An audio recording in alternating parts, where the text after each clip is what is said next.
Case 123-CR00257 TSC. In the United States District Court for the District of Columbia, United States of America v. Donald J. Trump, defendant. Violations. Count 1, conspiracy to defraud the United States. Count 2, conspiracy to obstruct an official proceeding. Count 3, obstruction of an attempt to obstruct an official proceeding. Count 4, conspiracy against rights. Indictment. The grand jury charges that, at all times material to this indictment, on or about the dates and at the approximate time stated below, introduction. 1. The defendant, Donald J. Trump, was the 45th President of the United States and a candidate for re-election in 2020. The defendant lost the 2020 presidential election. 2.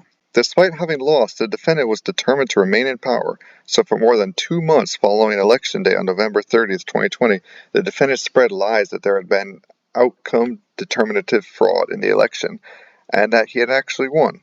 These claims were false, and the defendant knew that they were false, but the defendant repeated and widely disseminated them anyway to make his knowingly false claims appear legitimate, create an intense national atmosphere of mistrust and anger, and erode public faith in the administration of the election. 3. The defendant had a right, like every American, to speak publicly about the election and even to claim falsely that there had been outcome determinative fraud during the election that he had won.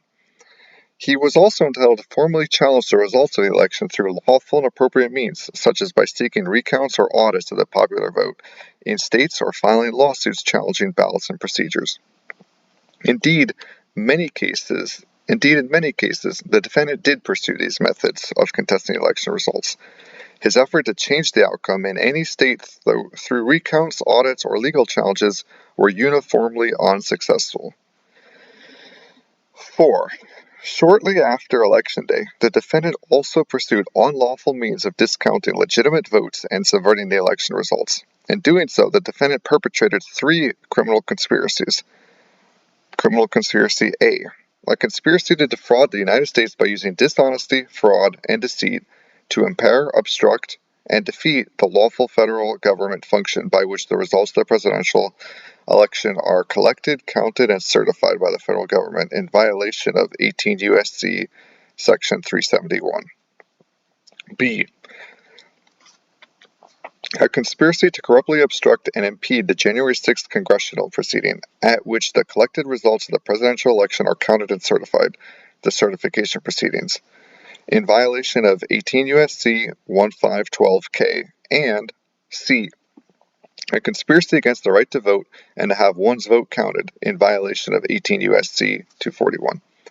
Each of these conspiracies, which built on the widespread mistrust the defendant was creating through pervasive and destabilizing lies about the election, targeted a bedrock function of the United States federal government, the nation's process of collecting, counting, and certifying the results of the presidential election, the federal government function. Count 1, conspiracy to defraud the United States, 18 U.S.C. 371. 5. The allegations contained in paragraphs 1 through 4 of this indictment are re-alleged and fully incorporated here by reference. The conspiracy. 6.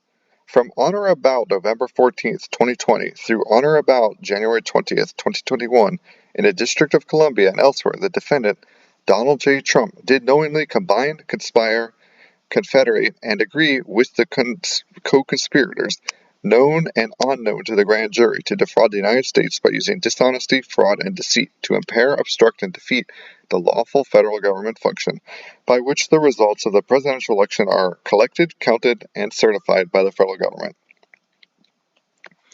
Purpose of the conspiracy. 7. The purpose of the conspiracy was to overturn the legitimate results of the 2020 presidential election by using knowingly false claims of election fraud to obstruct the federal government function by which those results are collected, counted, and certified. The defendant's co-conspirators. 8. The defendant enlisted co-conspirators to assist him in his criminal efforts to overturn the legitimate results of the 2020 presidential election and retain power. Among these were A.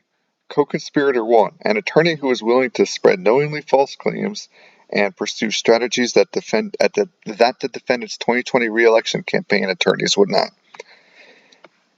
B. Co-conspirator 2, An attorney who devised and attempted to implement a strategy to leverage the vice president's ceremonial role overseeing the certification proceeding to obstruct the certification of the presidential election. C. Co-conspirator 3. An attorney whose unfounded claims of election fraud the defendant privately acknowledged to others sounded crazy. Nonetheless, the defendant embraced and publicly amplified co-conspirator 3's disinformation. D. Co-conspirator 4.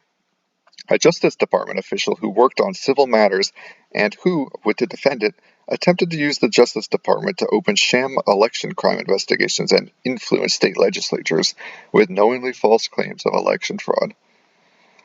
E. Co-conspirator 5, an attorney who assisted in devising and attempting to implement a plan to submit fraudulent slate of presidential electors to obstruct the certification proceeding. Finally, F. Co-conspirator 6, a political consultant who helped implement a plan to submit fraudulent state slates of presidential electors to obstruct the certification proceedings. The federal government function. 9. The federal government function by which the results of the election for President of the United States are collected, counted, and certified was established through the Constitution and the Electoral Count Act, ECA, a federal law enacted in 1887. The Constitution provided that individuals called electors select the president and that each state determined for itself how to appoint the electors apportioned to it. Through state laws, each of the 50 states in the District of Columbia chose to select their electors based on the popular vote in the state. After Election Day, the ECA required each state to formally determine or ascertain the electors who would represent the state's voters by casting electoral votes on behalf of the candidate who had won the popular vote, and required the executive of each state to certify to the federal government that the identities of those electors. Then, on a date set by the ECA, which again is the Electoral Count Act. So, then on the date set by the ECA, each state's ascertained electors were required to meet and collect the results of the presidential election. That is, to cast electoral votes based on their state's popular vote, and to send electoral votes along with the state's executive's certification that they were the state's legitimate electors to the United States Congress to be counted and certified in an official proceeding.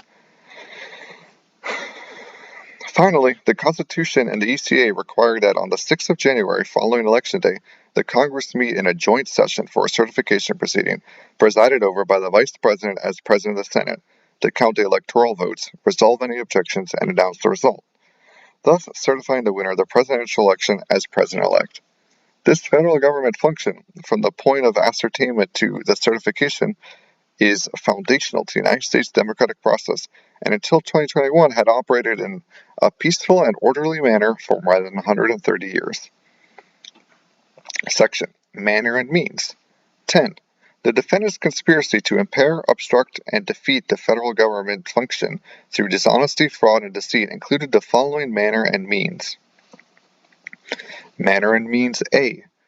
The defendant and co-conspirators used knowingly false claims of election fraud to get state legislatures and election officials to subvert the legitimate election results and change electoral votes for the defendant's opponents, Joseph R. Biden Jr., to electoral votes for the defendant. That is, on the pretext of baseless fraud claims, the defendant pushed officials in certain states to ignore the popular vote, disenfranchise millions of voters, dismiss legitimate electors, and ultimately caused the ascertainment of and voting by illegitimate electors in favor of the defendant. Manner and Means B. The defendant and co-conspirators organized fraudulent slates of electors in 7 targeted states: Arizona, Georgia, Michigan, Nevada, New Mexico, Pennsylvania, and Wisconsin, attempting to mimic the procedures that the legitimate electors were supposed to follow under the Constitution and other federal and state laws. This included causing the fraudulent electors to meet on the day appointed by federal law on which legitimate electors were to gather and cast their votes, cast fraudulent votes for the defendant, and signed certificates falsely representing that they were legitimate electors. Some fraudulent electors were tricked into participating based on the understanding that their votes would only be used if the defendant succeeded in outcome-determinative lawsuits within their state, which the defendant never did. The defendant and co-conspirators then caused these fraudulent electors to transmit their false certificates to the Vice President and other government officials to be counted at the certification proceeding on January 6th. Manner and means C. The defendant and co-conspirators attempted to use the power and authority of the Justice Department to conduct sham election crime investigations and to send a letter to the targeted states that falsely claimed that the Justice Department had identified significant concerns that may have impacted the election outcome, that sought to advance the defendant's fraudulent elector plan by using the Justice Department's authority to falsely present the fraudulent electors as a valid alternative to the legitimate electors, and that urged on behalf of the Justice Department the targeted states' legislatures to convene to create the opportunity to choose the fraudulent electors over the legitimate electors. Manner and means D. The defendant and co-conspirators attempted to enlist the vice president to use his ceremonial role at the January 6th certification, proceeding to fraudulently alter the election results. First, using knowingly false claims of election fraud, the defendant and co-conspirators attempted to convince the vice president to use the defendant's fraudulent electors, reject legitimate electoral votes, or send legitimate electoral votes to state legislatures for review rather than counting them. When that failed, on the morning of January 6th, the defendant and co-conspirators repeated knowingly false claims of election fraud to gather supporters, falsely told them that the vice president had the authority to and might alter the election results, and directed them to the Capitol to obstruct the certification proceeding and exert pressure on the vice president to make the fraudulent actions he had previously refused. Manner and means E. After it became public on the afternoon of January 6th that the vice president would not fraudulently alter the election results, a large and angry crowd, including many individuals whom the defendant had deceived into believing the vice president could and might change election results, violently attacked the Capitol and halted the proceeding. As violence ensued, the defendant and co-conspirators exploited the disruption by redoubling efforts to levy false claims of election fraud and convince members of Congress to further delay the certification based on those claims. Section. The defendant's knowledge of the falsity of his election fraud claims. 11. The defendant, his co-conspirators, and their agents made knowingly false claims that there had been outcome-determinative fraud in the 2020 presidential election. These prolific lies about the election fraud included dozens of specific claims that there had been substantial fraud in certain states, such as that the large numbers of dead, non-resident, non-citizen, or otherwise ineligible voters had cast ballots, or that voting machines had changed votes for the defendant to votes for Biden. These claims were false, and the defendant knew that they were false. In fact, the defendant was notified repeatedly that his claims were untrue, often by the people on whom he relied for candid advice on important matters, and who were best positioned to know the facts, and he deliberately disregarded the truth. For instance, A. The defendant's vice president, who personally stood to gain by remaining in office as part of the defendant's ticket, and whom the defendant asked to study fraud allegations, told the defendant that he had seen no evidence of outcome-determinative fraud. B. The senior leaders of the Justice Department, appointed by the defendant and responsible for investigating credible allegations of election crimes, told the defendant on multiple occasions that various allegations of fraud were unsupported. The Director of National Intelligence, the defendant's principal advisor on intelligence matters related to national security, disabused the defendant of the notion that the intelligence community's findings regarding foreign interference would change the outcome of the election. D. The Department of Homeland Security, Cybersecurity and Infrastructure Security Agency, CISA, whose existence the defendant signed into law to protect the nation's cybersecurity infrastructure from attack, joined an official multi-agency statement that there was no evidence of any voting system had been compromised, and that declared the 2020 election the most secure in American history. Days later, after the CISA director, whom the defendant had appointed, announced publicly that election security experts were in agreement that claims of computer-based election fraud were unsubstantiated, the defendant fired him. E. Senior White House attorneys, selected by the defendant to provide him candid advice, informed the defendant that there was no evidence of outcome-determinative election fraud and told him that his presidency would end on Inauguration Day in 2021. F. Senior staffers of the defendant's 2020 re-election campaign, defendant's campaign, or campaign, whose sole mission was the defendant's re-election, told the defendant on November 7th, 2020, that he had only 5 to 10% chance of prevailing in the election, and that success was contingent on the defendant winning ongoing vote counts or litigation in Arizona, Georgia, and Wisconsin. Within a week of that assessment, the defendant lost in Arizona, meaning he had lost the election.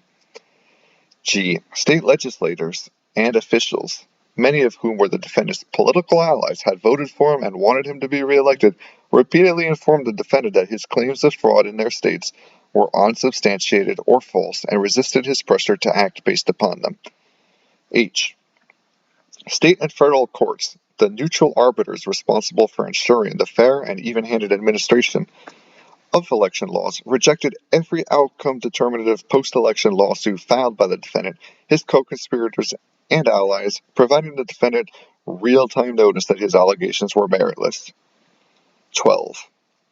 The defendant widely disseminated his false claims of election fraud for months, despite the fact that he knew, and in many cases had been informed directly, that they were not true. The defendant's knowingly false statements were integral to his criminal plans to defeat the federal government function, obstruct the certification, interfere with others' right to vote, and have their votes counted. He made these knowingly false claims through the post-election time period, including those below that he made immediately before the attack on the Capitol on January 6th. A. The defendant insinuated that more than 10,000 dead voters had voted in Georgia.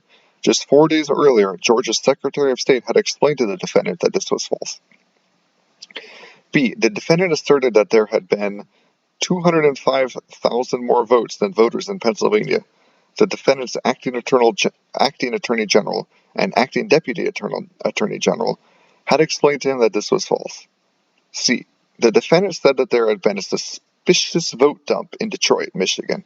The defendant's Attorney General had explained to the defendant that this was false, and the defendant's allies in Michigan State Legislature, the Speaker of the House of Representatives, and the Majority Leader of the Senate had publicly announced that there was no evidence of substantial fraud in the state. D. The defendant claimed that there had been tens of thousands of double votes and other fraud in Nevada. The Nevada Secretary of State had previously rebutted the defendant's fraud claims by publicly posting a facts versus myths document explaining that Nevada judges had reviewed and rejected them, and that Nevada Supreme Court had rendered a decision denying such claims. E. The defendant said that more than 30,000 non-citizens had voted in Arizona. The defendant's own campaign manager had explained to him that such claims were false, and the Speaker of the Arizona House of Representatives, who had supported the defendant of the election, had issued a public statement that there was no evidence of substantial fraud in Arizona. F.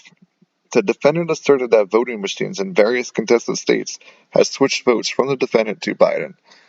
The defendant's Attorney General, acting Attorney General, and acting Deputy Attorney General all had explained to him that this was false, and numerous recounts and audits had confirmed the accuracy of voting machines. Now we get to a new section. It's called The Criminal Agreement and Acts to Affect the Object of the Conspiracy. And I hope you'll join me for the next video where I'll continue reading it. Thanks so much. Bye-bye.